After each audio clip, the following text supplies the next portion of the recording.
It doesn't matter if you're a pro DJ with the best gear in the world or a beginner just starting out. Sometimes you just need a budget controller to get some work done. I'm going to share with you two of my favorite controllers and tell you which one I'd get if I had to do it all over again. What's up, everybody? My name is DJ Switch with the DJsGuru.com, and today we're talking about budget controllers and why professionals and beginners both could benefit from a sub $300 piece of DJ kit, as long as it's the right piece of DJ kit, and we'll get into that in just a second. But to help you better understand what I'm talking about, I wanted to start with this. This is my newest piece of gear. This is the Rain 1 controller. It is one of the most badass, in-demand pieces of kit on the planet right now, and it doesn't get more professional than this. Now, did I pull this out just so that I could flex? Yes, I did. But also because I want to illustrate to you that using my Rain 1 for everything that I need to do as a DJ isn't always practical.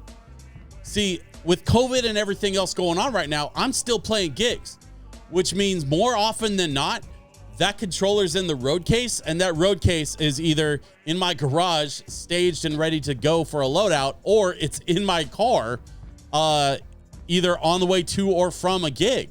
So it's not always available and convenient for me to be able to have this thing out and ready to go if I have an idea or if I need to work on some tracks. That's why, for me, a sub $300 controller is the perfect tool for you to be able to get some stuff done in the studio when your pro rig isn't necessarily available right away. So I'm going to introduce the two controllers that we're talking about here in a second. But before I do that, let's talk about why a pro DJ might need a budget controller. Like, really why. First of all, these budget controllers are a lot smaller and a lot more portable. They're much more lightweight, and they more easily fit on my main production desk. The desk that has the computer with the camera and the lighting and the stuff that I'm talking to you on right now, right? My main computer desk. That same desk is where I stream my show from. So having a smaller, more portable, more easy to set up controller is much more convenient for when I'm doing streaming stuff. I actually stream on one of these budget controllers every single week, because it's not always practical for me to set up the big rig.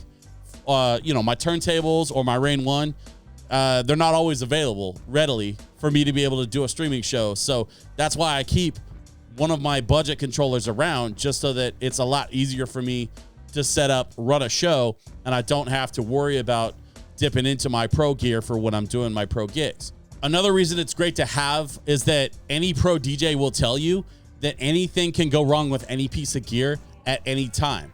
So you always have to be ready with some kind of backup option in place.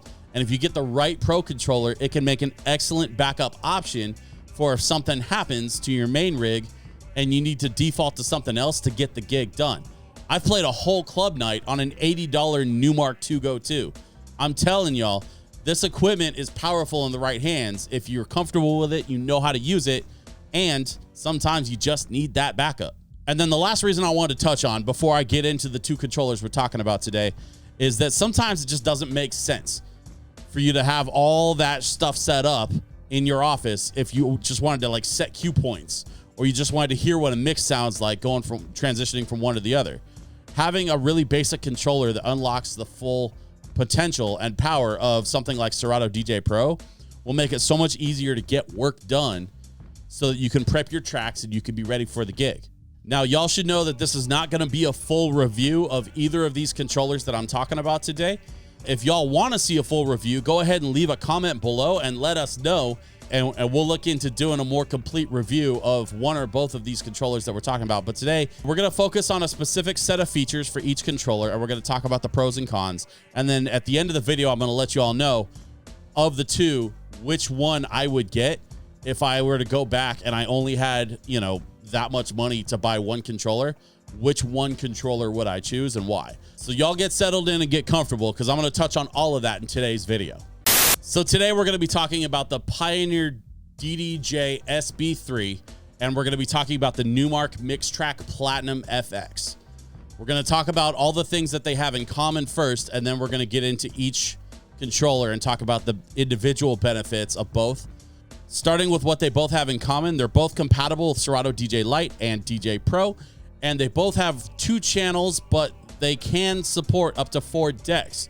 And there's a dedicated button on both controllers for that 4 deck support. So if you're a DJ that needs 4 decks or you want to experiment with 4 decks, either of these controllers would get the job done. Now I'm going to start with the Platinum FX because I actually bought this one first. And I bought it last year when the pandemic hit and I needed to change up my streaming setup because I was originally using an older Denon controller, but I wanted something a little bit more attractive on camera.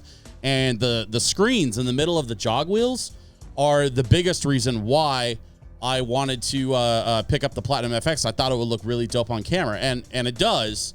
But there was other reasons. I mean, screens are dope, but like another reason why I picked the Platinum FX was because of these really long pitch faders. If you see how long this pitch fader is, that's almost a full-size pitch fader on a sub $300 controller. That's absolutely insane. That is a crazy level of control that you get over your pitch on what is effectively a budget device. So the long pitch faders really attracted me. And then the last part about the Numark that I really, really enjoy is these paddles in the middle. These are just like any DJM S9 or Rain 70 or 72, even the Rain 1. All these pro rigs have paddles for the effects. And the fact that the Mixtrak Platinum FX had paddles for the effects at less than $300 was a very attractive feature for what I needed to do and what I was used to playing on. So the paddles, the long pitch faders, the screens in the middle of the jog wheels. I mean, there's a lot of really nice features to be had here on paper. Our second controller option today is actually the smaller and the less expensive of the two.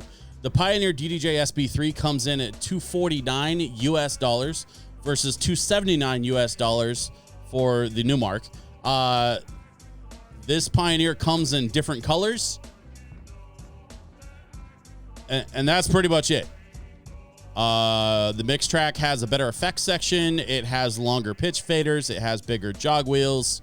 And other than that, they're mostly the same for my needs, other than a couple of really like minor features that honestly, as a pro DJ, I'm never going to care about. So if I had just one controller between the two to pick, which one would I get? Well, the answer for me is actually pretty easy. I would definitely get the Pioneer.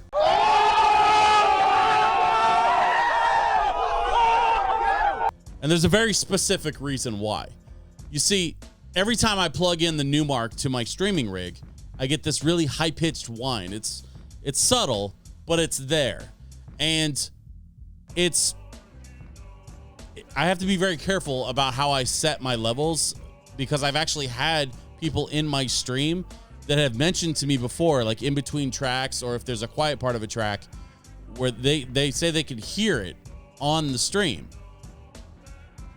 I'm pretty sure that whine is a result of something called EMI or electromagnetic interference. Usually it's a result of electronics that aren't properly shielded somewhere in the power chain. Both of these devices are USB powered, but unlike the Numark, I don't get that high-pitched whine with the Pioneer. Now, the other issue I've noticed with the Numark, which also might be related to EMI, is that when I touch the jog wheels on the Numark, they don't always register right away that I'm touching them and I'm trying to scratch. And for touch-sensitive jog wheels, that can be a real problem if I'm trying to perform and I'm actually trying to, mix or scratch my way between tracks, like a DJ is supposed to do. Thankfully, with the Pioneer, I have never once had an issue where the jog wheels have failed to register my touch in real time. And my scratching on my stream has greatly improved as a result ever since I started using the Pioneer. So at the end of the day, I would pick the Pioneer because if it's not reliable, I can't work with it, even if the features on the Numark are cooler. If you want to check out the Pioneer SB3 or the Numark Mixtrack Platinum FX or any of the other excellent plug-and-play controller options that are available on the DJ market right now, you can find links in the description down below. Last but not least, please make sure you subscribe and ring the bell to become a part of the DJ Gurus community. And if you're in the market for a professional 4-channel controller and laptops really aren't your thing, be sure to check out Justin's review of the Denon DJ Prime 4, which just went up right here on the DJ Guru's channel. Thank you so much for watching all the way to the end, and I'll see you on the next one.